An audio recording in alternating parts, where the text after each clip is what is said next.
नमस्कार मित्रांनो, मी प्रकाश. मी माझ्या अभ्यासासाठी माझ्या कुटुंबापासून दूर राहत होतो. मी माझ्या मामाच्या घरी शिकत होतो. माझे कुटुंब गावात राहते आणि मी शहरात राहतो. माझ्या मामांना एक मुलगा आहे. तो दुसऱ्या शहरात जॉब करतो. माझे मामाचा बिझनेस आहे. ते जास्त बाहेरच असतात. माझी मामी घरीच असते. ही गोष्ट आहे संगीताची. संगीता आणि तिचा नवरा हे अपार्टमेंट खाली राहत होते. त्यांच्याकडे अपार्टमेंटचे देखरेखचे काम होते. ते 4 लोक राहत होते. एक संगीता, तिचा नवरा, सासरा आणि त्यांचा मुलगा. तिचा नवरा दारू पिणारा होता. तो दिवसभर काम करायचं आणि संध्याकाळी दारू पिऊन यायचा. पण संगीता दिसायला छान होती. मी तिला वहिनी म्हणायचो. त्यांना आर्थिक समस्या भेडसावत असल्याने ती आमच्या फ्लॅटमध्ये आणि शेजारच्या इतर घरांमध्ये कामाला जात होती.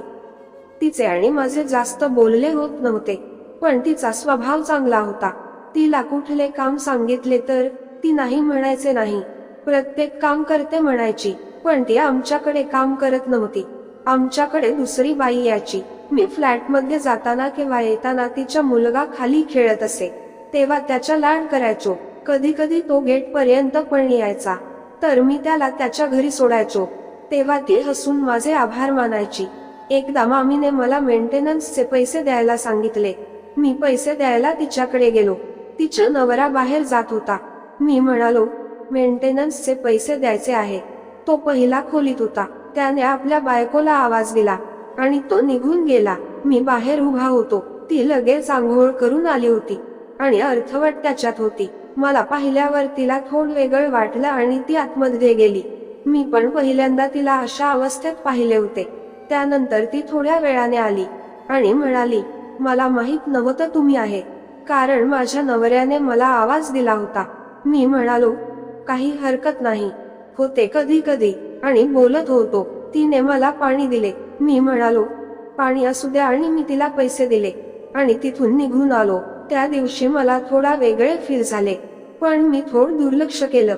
एकदा तिच्या मुलाची तब्येत खराब होती. ती आपल्या नवऱ्याची वाट पाहत होती, पण तो अजून आला नव्हता. मी असाच बाहेर जात होतो, तर ती गेटवर उभी होती आणि बाहेर बघत होती. मी विचारलं, कुठे जात आहे का? तर म्हणाली, हो ना, लहान बाळाचे तब्येत ठीक नाही. माझ्या नवऱ्याची वाट पाहत आहे. त्याला कॉल केला तर येतो बोलला, पण अजून आलाच नाही. मी म्हणालो, तुम्हाला माहिती तो कसा आहे.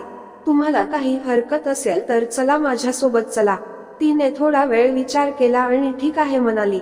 नंतर आम्ही माझ्या गाडीवर तिला हॉस्पिटलमध्ये घेऊन आलो. मुलाच्या चेकअप केले तर माहीत झाले मुलाला थोडा ताप आहे. नंतर आम्ही तिथून निघालो. ती मला बोलता बोलता माझे आभार मानत होती. मी म्हणालो, आभार म्हणायची आवश्यकता नाही. तुम्हाला कधीही माझी गरज पडली तर मला हाक मारा. तर ती ठीक आहे म्हणाली. नंतर मी तिला म्हणालो, दवाई घेतली नाही का? तर म्हणाली, पैसे घरी विसरले मी. मला समजले होते काहीतरी अडचण आहे. मी तिला माझ्या जवळचे पैसे दिले आणि म्हणालो, चला दवाई घ्या अगोदर, मला नंतर परत करा. तर नाही म्हणाले. मी म्हणालो, असं नाही चालणार, अगोदर दवाई घ्या. मग तिने पैसे घेतले आणि दवाई घेतली आणि आम्ही घरी आलो. घरी आल्यावर तिला गेट जवळ सोडले आणि मी आपल्या कामाने निघून गेलो. दुसऱ्या दिवशी जेव्हा मला ती दिसली तर मला आवाज दिला आणि म्हणाली, तुमचे पैसे. मी म्हणालो, असू द्या, नंतर द्या. मी थोडा कामात आहे, मला कॉलेज जायचे आहे. सायंकाळी मी जेव्हा घरी आलो तेव्हा ती बाहेरच होती. मी म्हणालो, कसा आहे मुलगा? तर म्हणाली, ठीक आहे, आपल्या आजोबा सोबत गार्डन मध्ये गेला आहे. तिने मला आतमध्ये बोलवले आणि पैसे देऊ लागली. मी म्हणालो, असू द्या. तर म्हणाली, तुम्ही माझ्या कामात पडले ते माझ्यासाठी खूप आहे, आणि म्हणाली, थांब, आता मी चहा ठेवते. तिने चहा आणला आणि आम्ही पित होतो. मी तिला म्हणालो, तुमचा नवरा सुधरेल का? एवढी छान बायको आहे तरी नुसता दारू पितो. ना बायकोकडे ना मुलाकडे लक्ष आहे त्याच. तर ती नाराज होऊन म्हणाली, हो ना, समजायला पाहिजे त्यांना. मी जाताना तिला म्हणालो, माझी तुम्हाला केव्हाही आवश्यकता पडली तरी मला सांगा. तिने पण हसून मान हलविली. आमची थोडी चांगल्या प्रकारे ओळखी झाली होती. त्यामुळे मला जाताना ती दिसली की मी बोलायचो आणि तिला पण मी दिसलो की ती बोलायची. मी कधी कधी तिच्या मुलाला घेऊन बाहेर पण जायचो. आणि त्याच्यासाठी काही खायच्या वस्तू घेऊन देत होतो. एकदा तिच्या मुलाचा वाढदिवस होता. तिने मला सांगितले, संध्याकाळी वाढदिवस आहे तर येशील. मी हो म्हणालो आणि निघालो. पण त्या दिवशी कॉलेजमध्ये जास्त वेळ झाला आणि माझी गाडी पण खराब झाली, तर मला जास्तच उशीर झाला होता. मी येताना मुलासाठी एक केक आणि एक टेडी बेअर घेतला होता. मी आलो आणि सरळ तिच्याकडे गेलो, तर ती म्हणाली, थोड्या उशीर केला तू. काही वेळ झाला, वाढदिवस साजरा झाला. मी म्हणालो, आता अजून एकदा करू. ती सुंदर साडी नेसून होती आणि फार छान दिसत होती. मी तर तिच्याकडे पाहतच राहिलो. नंतर आम्ही केक कट केला आणि ती म्हणाली, बस नाश्ता आणते. ती फार छान दिसत होती. मी तिला म्हणालो, एक गोष्ट बोलू का? तर म्हणाली, बोल ना, त्यात काय विचारायचं? मी म्हणालो, आज तुम्ही खूप सुंदर दिसत आहात. ती लाजली आणि म्हणाली, तुला तरी मी छान दिसली नाही तर माझ्या नवऱ्याला दारूशिवाय काहीच दिसत नाही. मी म्हणालो, मला तर तुम्ही खूप दिवसापासून छान दिसता, पण मी तुम्हाला बोललो नाही. आता ती माझे बोलणे समजली होती. मला म्हणाली, बर ठीक आहे, आता नाश्ता करून घे. मी म्हणालो, नंतर कधी करीत, आधीच मला वेळ झाला आहे आणि माझे मामा मामी वाट पाहत असतील. दुसऱ्या दिवशी सकाळी ती मला भेटली आणि म्हणाली, मला लहान मुलाची दवाई आणायची आहे, पण मला चिठ्ठी दिसत नाही आहे. मी तिला माझा नंबर दिला आणि म्हणालो, तुम्हाला चिठ्ठी दिसली की मला पाठवा. नंतर तिने दुपारी मला कॉल केला, पण मी कॉलेजमध्ये असल्यामुळे उचलला नाही.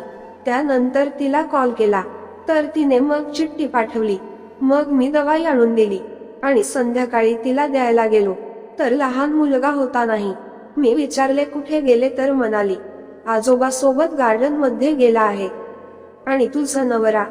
तर म्हणाली, यायचा आहे अजून कामावरून. मी जात होतो, तर म्हणाली, थांब पैसे घेऊन जा. मी म्हणालो. ती काही वेळ थांबली आणि म्हणाली, तू त्या दिवशी बोलला ती गंमत होती. या खर बोलला तू? मी म्हणालो, काय म्हणालो मी? ती म्हणाली, तुला छान वाटते मी म्हणून.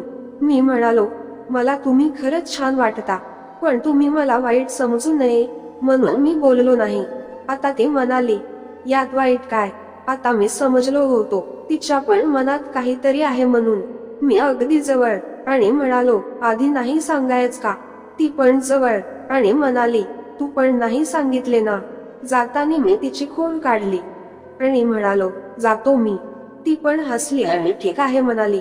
आता आम्ही खूप चांगल्या प्रकारे बोलत होतो. ती मला आता कॉल पण करायची आणि आम्ही खूप वेळ बोलायची. आता आम्हाला खूप दिवस होऊन गेले होते आणि आमचे खूप चांगल्या प्रकारे जुळू लागले होते. एक दिवस मामा मामीला बाहेर लग्नाला जायचं होते. मामा म्हणाले, आम्ही आज बाहेर जात आहे, 2 दिवसांनी येऊ. मी ठीक आहे म्हणालो आणि ते संध्याकाळी गेले. त्या दिवशी मला खूप बोर झाले. फक्त रात्री थोडा वेळ बोललो तर मला बरे वाटले. दुसऱ्या दिवशी मला सुट्टी होती, पण मला बोर होत होते, तर मी बाहेर गेलो आणि काही वेळानं घरी आलो तर लहान मुलगा खेळत होता. त्याचे आजोबा बसून होते. मी त्यांना म्हणालो, मी याला माझ्या घरी घेऊन जात आहे आणि त्याला माझ्या घरी आणून आम्ही खेळू लागलो. खूप वेळ आम्ही खेळत होतो आणि काही वेळाने त्याची आई आली. ती माझ्याकडे पाहतच हसली आणि म्हणाली, झालेच नाही तुमचे खेळणे. मी म्हणालो, तू पण ये खेळायला. आम्ही खेळू लागलो. आता मुलाला झोप येत होती. तो थोड्या वेळाने झोपला. ती बसून होती. मी म्हणालो, झोपू दे त्याला. तिने त्याला बेडवर झोपवले आणि माझ्याकडे येऊन बसली. ती बसताच मी तिला जवळ, ती पण जवळ आणि आम्ही आमचा खेळ खेळू लागलो. मला तर खूप सुंदर वाटत होते, कारण याआधी मी कधी हा अनुभव घेतला नव्हता. ती पण फार खुश दिसत होती, जणू तिला पण या गोष्टीची आवश्यकता असल्याचे दिसून येत होते. आम्ही त्या विलक्षण खेळात सामील झालो होतो आणि पुरेपूर आनंद व्यक्त करत होतो. तसेच आमच्या चेहऱ्याचा आनंद पाहण्यासारखा झाला होता. आणि नंतर आम्ही थांबलो. आता आम्हाला जेव्हाही वेळ मिळाला तर आनंद व्यक्त करत होतो आणि मी तिला अनेक कामात मदत करत होतो. तिला काही अडचण असेल तर ती पण दूर करत होतो. अशाच अप्रतिम गोष्टीसाठी चॅनेलला सबस्क्राईब करा. धन्यवाद.